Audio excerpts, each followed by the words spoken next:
Olá, cumprimento você com um bom dia na paz do Senhor. Aqui quem fala é Dani Boy Abreu, presbítero da Assembleia de Deus de Santana. Faço parte do quadro de presbíteros da Assembleia de Deus de Santana. Eu congrego ali no Templo Central da Assembleia de Deus, fica na Salvador Diniz. Tem como nosso pastor presidente o pastor Lúcio Francis Barbosa Tavares. Tem também os nossos dois pastores dirigentes, que é o pastor Adriel, o pastor Aloísio Duarte, que são os nossos pastores dirigentes. Tem o nosso coordenador da Escola Bíblica Dominical, que é o Silas Azevedo. E aí o meu convite para você participar da Escola Bíblica Dominical. Nós estamos numa edição uma revista muito boa, que fala sobre o apóstolo Paulo, que depois de Jesus Cristo deixou um legado muito grande para a gente. E nós, da Escola Bíblica Dominical, estamos estudando a vida, né, a biografia desse grande missionário que foi Paulo. Então, faço o convite para você. Você geralmente vai me ver na Escola Bíblica Dominical. Eu vou muito, pelo menos eu tento ir muito na Escola Bíblica Dominical. Nos demais cultos, assim à noite, eu sempre estou ministrando em algum lugar e eu pouco fico mesmo no Templo Central, tá? Tem uma palavra de Deus para você nessa manhã chuvosa. Já pensou? Ninguém imaginou, né? Essa chuva forte na sexta-feira, verão bem forte também, com o sol que deu ontem também, não era de se espantar de chover hoje. E eu tenho uma palavra de Deus para você nessa manhã. Antes eu quero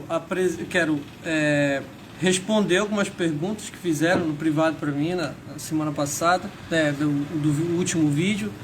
Quando eu falei sobre mudança de ministério, perguntaram se eu já tinha mudado de ministério, se eu já tive por aí outros ministérios. Falando, não. Eu sempre fui da Assembleia de Deus, a minha família, desde a minha avó Aurora, que já é falecida, ela era da Assembleia de Deus, e a minha mãe também, e nós sempre fomos da Assembleia de Deus. Quando eu era mais jovem, claro, eu pude não congregar, mas eu pude frequentar algumas outras denominações aqui de Santana, principalmente a Igreja Batista e principalmente os Esconderijos do Altíssimo, né? É muito comum. Eu fui, mas de fato eu sempre fui assembleiano e sempre ali congreguei mesmo no Templo Central. Eu subi ao ministério como auxiliar pelo Templo Central, diácono pelo Templo Central e presbítero tudo pelo Templo Central, tá? Outra coisa que me perguntaram é sobre qual é a Bíblia que eu uso nos meus estudos bíblicos, né? Eu tenho várias Bíblias de estudo. Tenho a Bíblia de Estudo de Genebra, uma Bíblia muito boa também. Tem uns comentários muito bons, a Bíblia de Genebra. Mas as minhas preferidas são essa aqui. Tá bem detonada ela, viu? Porque eu uso muito ela. Qual é essa daqui?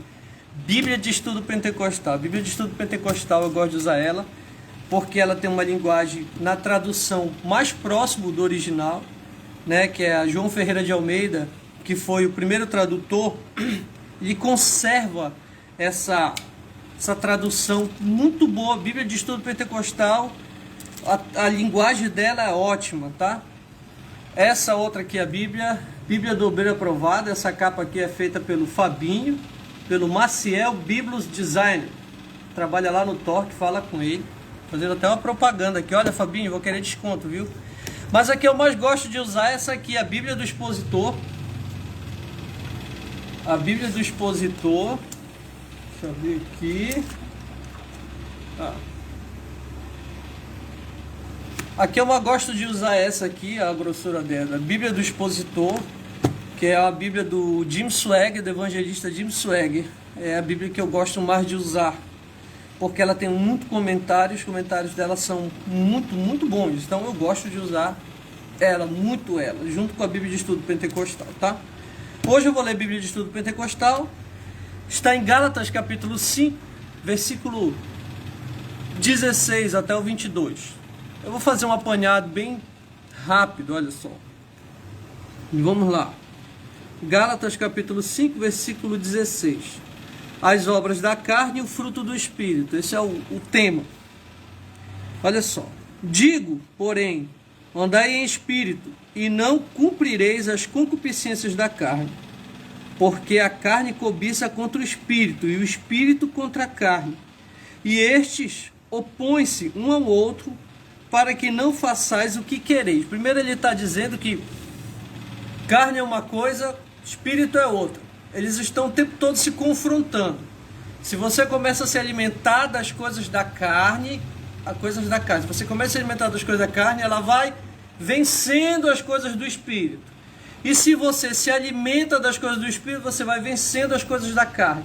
Elas não conseguem se unir. Não dá para virar carne e espírito alimentar os dois. Não dá. É isso que Paulo está dizendo aqui. E ele está dizendo que as coisas da carne se opõem às coisas do espírito. Vamos lá. Dando continuidade. Já fiz a explicação. A partir do versículo 18. Mas, se sois guiados pelo Espírito, não estáis debaixo da lei. Né? Alguém que é guiado pelo Espírito de Deus, não está debaixo da lei. Qual seria essa lei que Paulo fala aos Gálatas? É a lei mosaica, né? Porque agora a graça, ela vem de uma forma que ela consegue a graça não é, a lei não passa a ser critério de salvação como os antigos pensavam, né? E pelo cumprimento da lei, você vai alcançar a salvação. Paulo, então, diz que agora a graça, você não precisa cumprir a lei como critério de salvação. Agora você vai cumprir a lei como critério de estilo de vida, eu posso dizer assim, né? Mas não como critério para salvação. Vamos continuar. Olha só, aí o versículo 19, ele vai começar a apontar as obras da carne, principalmente. Ele começa apontando as obras da carne. E aqui você vai ver que tem um monte de pecados, a gente pode dizer assim, que estão na obra da carne, e aí você nem imaginava que era, né? Só ouvia falar que era pecado, algo assim, mas nunca tinha visto na Bíblia algo que condenasse, né? Então vamos lá, porque as obras da carne são manifestas, as quais são prostituição, impureza, lascívia, idolatria, feitiçaria, inimizades, porfias, emulações, iras, pelejas, dissensões, heresias, versículo 21, invejas, homicídios, bebedices, glutonarias e coisas semelhantes a estas, acerca das quais vos declaro, como já vos disse, que os que cometem tais coisas não herdarão o reino de Deus. Olha só como é pesado, né? Não é brincadeira não. Paulo está falando para os Gálatas aqui, ele lista uma série de pecados que são pecado, né? Mas aqui uma série de atos que são considerados carnais, que são considerados de alguém que vive na carne. E aí ele começa a citar prostituição, pessoa muito prostituta, né? Que a prostituição não está dizendo necessariamente que você vai procurar sexo com prostitutas, ou a mulher procurar sexo com prostitutos. Não, prostituição está falando no geral. Você de repente pode não procurar uma prostituta, mas você se prostitui a ponto de ficar com todo tipo de gente, de mulher e de homem, por aí. Isso é prostituição, tá? Aí vai dizer impureza, lascívia, tá? Idolatria, você idolatrar alguém acima de Cristo. Idolatrar, por exemplo, eu vou pedir para Maria me abençoar, mãe de Jesus. Ótimo, Maria teve seu papel importantíssimo. Ela foi a mãe do nosso Salvador. Mas a nossa devoção está acima dela. A partir do momento que você coloca Maria, ou São José, ou Santa Ana na frente de Jesus Cristo, isso é caracterizado como idolatria. Tem gente, por exemplo, que idolatra um carro. Isso é verdade? Sim, verdade, acontece, tá? A idolatria, feitiçaria, que seria o quê? Aquelas mandingas, e aí por diante, sabe? Aquele tipo de coisa que... tem tanto exemplo, né? Não quebra o espelho, menino, olha o gato preto. Se passa de mandinga, de feitiçaria, ou de fato procurar um feiticeiro, tem que procurar esse tipo de coisa. Paulo está caracterizando aqui como obra da carne, tá bom? Que é oposto ao de Deus. Aí olha só, feitiçarias, inimizade, alguém que não consegue ser amigo de ninguém, é uma briga doida, é o que ele vai continuar aqui, ó. Porfias, que são as brigas, emulações, fica maldizendo as pessoas, inventando coisas sobre pessoas, isso é emulações. Aí vai dizer ira, pessoa que vive irada, que não consegue ter paz, se ira com qualquer coisa, não pode ficar 15 minutos na fila do banco e já sai praguejando todo mundo, pessoa irada. Peleja, que é aquele que procura briga. Ai, Jesus. Dissensões, o que seria dissensões? É aquela pessoa que... Sabe aquela pessoa que faz o inferno para criar inimizade sobre um e outro? Criando dissensões, é isso. Fazer o inferno na vida de alguém. Tem um casal e a pessoa, vou criar uma dissensão sobre ele, vou fazer eles se separarem. Dissensões, é isso, tá? Meu Deus do céu, é forte ver esse texto aqui. Tudo isso é obra da carne, e aí você vai ficar espantado com o que diz no final, tá? Vamos lá. Dissensões, heresias, alguém que não prega a palavra verdadeira, só prega mentira. Inveja, pessoa invejosa.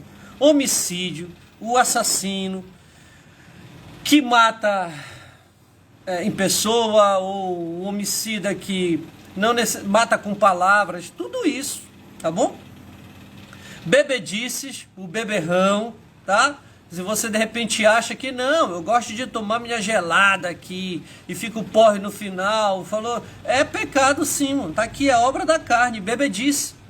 E não tá só relacionado à gelada, não tá só relacionado à cerveja. Você pode fazer bebedice com refrigerante. Entendeu? Dá para entender? Que não está relacionado a uma coisa apenas.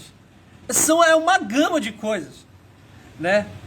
Nesse tempo aqui não tinha cerveja e ele colocou bebedice, ele pode estar se relacionando ao vinho, e aí eu já estou comparando a cerveja ao refrigerante. Pessoal, isso é bebedice, exagerado, né? Aí vai continuar glutonarias, porque alguém que vai beber, que vai beber bebedice, provavelmente vai ser um glutão, vai comer que nem um desgraçado, né? Coisa de louco, parece que não tem limite, já encheu o prato ainda agora e daqui a pouco já está enchendo o outro, não consegue. Glutonaria também é.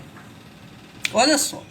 E coisas semelhantes a estas, Paulo vai dizer, porque a lista é grande, ele colocou só aqui, digamos assim, o principal. E coisas semelhantes a estas, acerca das quais vos declaro, como já vos disse antes, Paulo já tinha falado para os Gálatas antes, que os que cometem tais coisas não herdarão no reino de Deus. Ou seja, tem que ter mudança. A pessoa aceitou Jesus, que é o caso dos Gálatas, aqui, aceitou Jesus, tem que ter mudança, tem que ter essa mudança. Se você não tiver essa mudança, essa ruptura, Paulo é enfático aqui em dizer que não herdarão o reino dos céus. Então, tá? Mas o oposto a tudo isso, isso que é maravilhoso, o oposto a tudo isso, versículo 22, olha só. Mas o fruto do Espírito, que é o oposto das obras da carne, é o amor, o gozo, que seria a alegria, paz, longanimidade, benignidade, bondade, fé, mansidão, temperança. E temperança. Ele está dizendo, o fruto do Espírito é alguém que consegue amar o próximo, né? Pessoal, amar não significa que você vai amar só quem você gosta, viu? A Bíblia diz que a gente deve amar até o inimigo. Quem que quer amar o inimigo? Ninguém. Mas a Bíblia diz amar, manifestar esse amor, essa ajuda, até o inimigo. Ele vai dizer que fruto do Espírito é o amor, aquele que ama até o inimigo. É uma pessoa alegre, o oposto do que vai dizer nas obras da carne, que é a pessoa irada. Uma pessoa alegre. Vai dizer que uma pessoa que procura paz. Nas obras da carne, vai dizer que a pessoa que faz as obras da carne, ela está em busca de porfia, de peleja, de dissensões. E nas obras do Espírito, a principal característica de alguém que anda no Espírito é a paz. Ela busca a paz com isso, tá?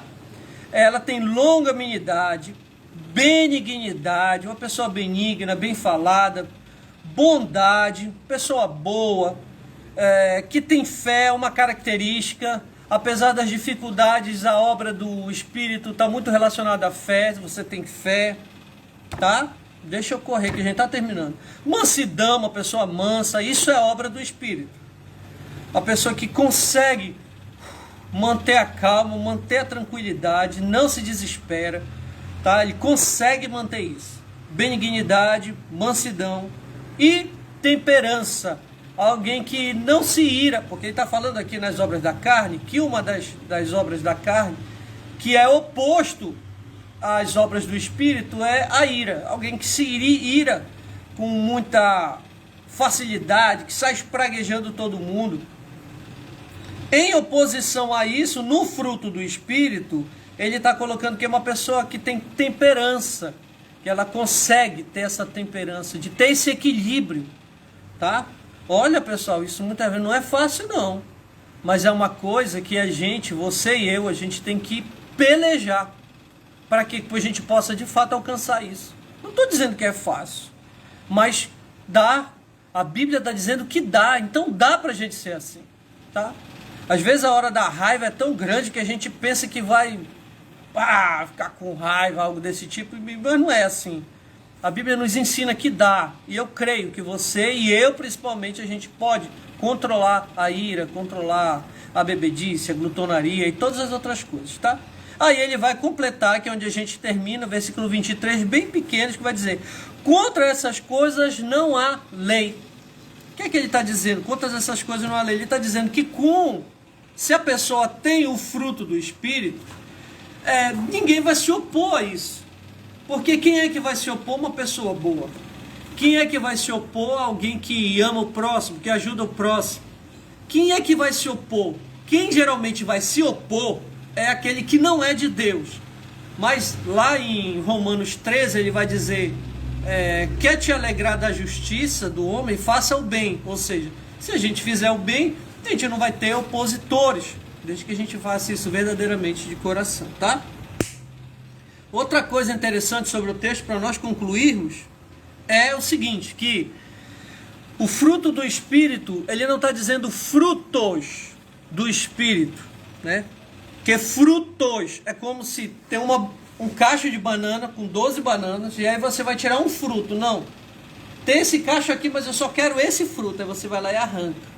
A Bíblia não está dizendo frutos do Espírito, está dizendo fruto do Espírito. O que é que isso significa? Que Deus quer que a gente tenha todos, não é só um. Deus não quer que você seja apenas manso, né? Ele quer que você tenha paz, Ele quer que você tenha benignidade, bondade. Ele quer que você tenha tudo isso. Então o fruto do Espírito não significa você... eu sou beberrão ou glutão 90% da minha vida, mas eu tenho mansidão, né? Eu tenho mansidão, pera lá, eu sou uma pessoa mansa, eu não me irco não. A Bíblia diz, e Paulo vai dizer, que o fruto do Espírito tem que ser todos, pessoal, não é só um, né? Então, se a gente tem dificuldade, porque a gente tem dificuldade, né? Eu tenho minhas dificuldades, eu não estou aqui, pessoal, não quero que você olhe para mim como espelho. O Daniel é perfeito, o Daniel é um santo, nossa, um exemplo de crente. Não pensa isso, pelo amor de Deus, porque eu também sou tão falho que misericórdia, se não for a graça de Deus já era, todos nós, né? E eu principalmente. Então ele vai dizer que do fruto do Espírito, se você tem dificuldade em algum fruto, trabalha isso para que você possa melhorar. Irmão Daniel, eu tenho amor para com o próximo, eu tenho alegria, eu sou uma pessoa que vive em paz, eu sou uma pessoa que tem longanimidade, benignidade, mas pastor, bondade eu não consigo ter. Trabalha isso. O fruto do Espírito é algo que a gente tem que ter no todo. Não pode ter só um. Não, eu quero ter só esse aqui. Não. Tem 10 coisas. Não, mas eu quero só um. Deus quer que nós tenhamos todos. Amém? Beleza. Essa é a palavra para você. Espero que você tenha aprendido bem com essa palavra. É uma palavra muito boa sobre o fruto do Espírito. Eu tenho certeza que Deus falou com você assim como está falando comigo aqui, tá? eu vou fazer uma oração agradecendo a essa palavra. Obrigado, Senhor Deus, pela palavra, pela carta que Paulo escreveu aos Gálatas, Senhor, exortando aqueles irmãos e nos exortando nos dias de hoje. Pai, ajuda-nos, Senhor, a nos afastar das obras da carne, que são opostas às tuas, Senhor. Meu Pai, e nos aproxima de Ti através do fruto do Espírito. E que nós não venhamos apenas ter um ou dois, mas que nós venhamos ter o cacho inteiro. O cacho inteiro, Senhor. Não para nossa glória, porque a glória não é nossa, a glória é Tua. Se a gente ajuda o próximo, é o Teu nome que é glorificado. Se nós amamos alguém, é o Teu nome que é glorificado. Não é o meu, não é o do meu irmão, da minha irmã. Ajuda-nos com isso a permanecer fiéis. E continua conosco em nome de Jesus. Amém. Amém. Valeu. Quero agradecer aqui quem me acompanhou, a Raquel, que sempre está presente aqui. Obrigado, Raquel, que Deus abençoe. Olha, a bike do Edu já está quase pronta. Hoje ela vai estar pronta, tá? Raquel, ontem eu falei com a Raquel. Deus abençoe você, teu casamento, viu, Raquel? A Maria Clara, o Eric, a Maria Zilma, o Eric, tá? Que Deus abençoe você também, todos que acompanham. O Mark Fanny, obrigado, que Deus abençoe vocês e todo mundo que me acompanha, que eu não vou poder citar o nome aqui, mas Dilamar, Nete, Johnny, Cardoso, é muita gente que me acompanha, viu? Muita gente, tá? Que Deus abençoe vocês e até o próximo vídeo, se Deus quiser, em nome de Jesus. Bom final de semana a todos nós, tá?